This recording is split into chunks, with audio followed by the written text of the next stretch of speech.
I'm joined today by Andy, and just before we turn the turntable around, I'll just tell you a little bit about why we've got it, why it's actually here. Because generally speaking, you don't see turntables very often. With modern lines, you've got electric and diesel engines at either end of the train, so you don't really need to turn them around. However, when we have a steam engine, a bit like City of Truro behind me here, with a tender at the back where the water and the coal is stored, these engines are much better if they travel chimney first. Okay, so like to my left.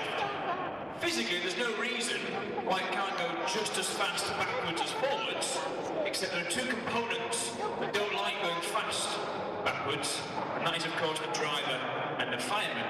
Because if you're going forwards, you've got all the controls in front of you, and you've got some protection from the weather.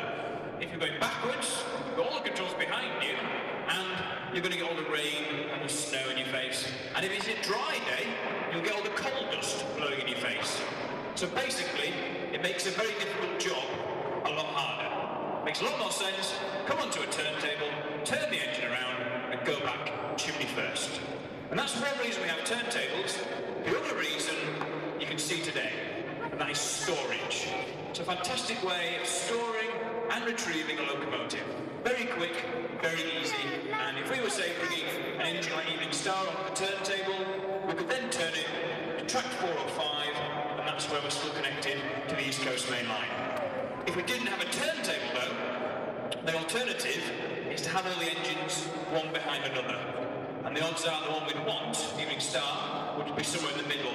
So you've got to shut lots of engines out of the way to get to the one you want. Now this is one of the biggest turntables that you can see operating in the country. We can move most of the engines on display using the turntable. One big exception is on track 19, and that's the KF7, the Chinese locomotive. That is 93 feet long. So just let you guess how we've got it onto that track. Now, this is quite a nice turntable. It's electrically powered. We can do a full rotation in about a minute and a half.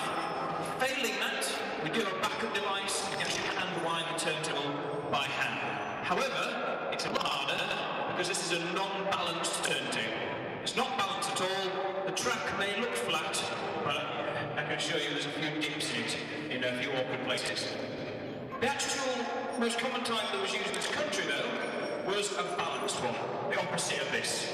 And that acts a bit like a seesaw, where the driver has to get the engine directly in the middle, and once it's balanced, you can actually push it around by hand. That was the simplest and most common type used in this country. Okay, right, we're going to get the demonstration underway. Andy's going to remove the locating bolt from the wall.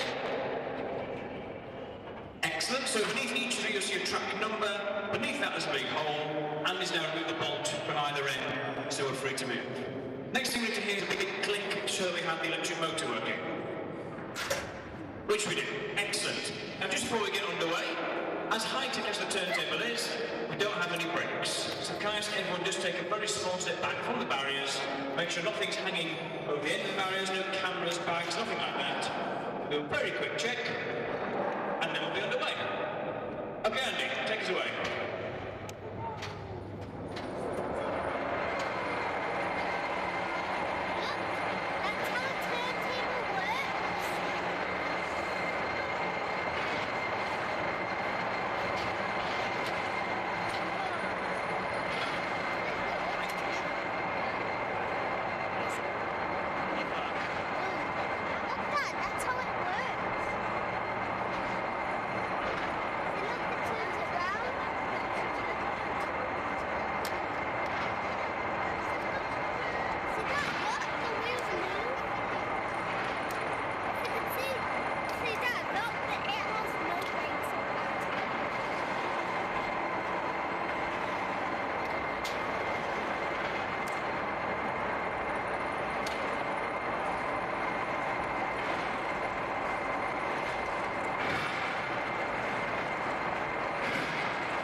a shame. You missed. Now he's missed track 4 by quite a bit actually.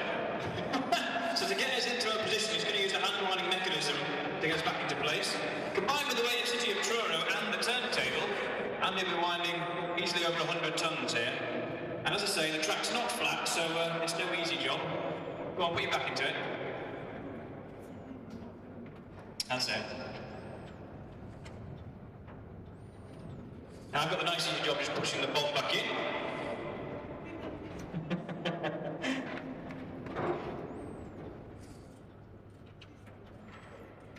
Very suspenseful, this. And there we go. Now, thank you very much for coming to the demonstration. If you've got any questions at all,